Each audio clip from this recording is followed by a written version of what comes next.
An EU parliamentary delegation is in Taiwan for their first ever official visit. The trip by the 13 lawmakers follows the EU Parliament passing a resolution last month calling for a deepening of EU-Taiwan relations.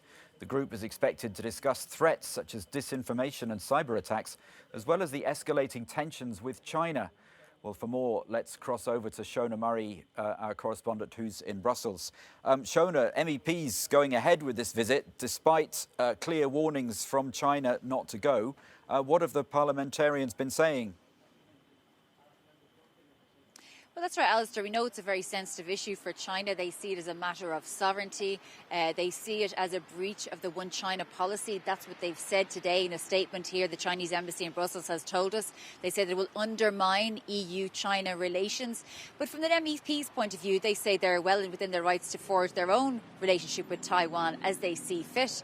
But from a practical reason, as you mentioned there, Alistair, the group of MEPs that are going are from the parliamentary committee that deals with misinformation and political interference, and they say they can learn a lot from Taiwan because they share the same concerns around Chinese misinformation, political interference and cyber attacks. So they say there's obviously a practical reason for it, but also, as you mentioned, the aforementioned decision by the European Parliament to strengthen ties with Taiwan despite what China wants.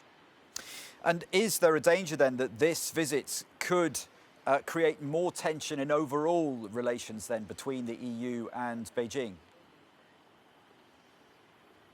Well, that's a key question. I mean, we know that China has noted it, given that statement that we got today.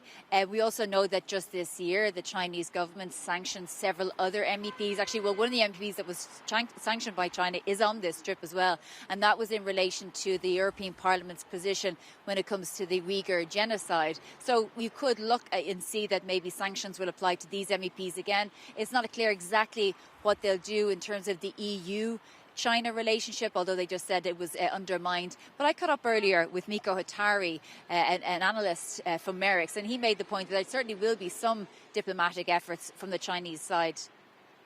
On the Chinese side, first of all, you will have to expect the usual diplomatic niceties, including, calling in ambassadors, where member states officially or parliaments take action.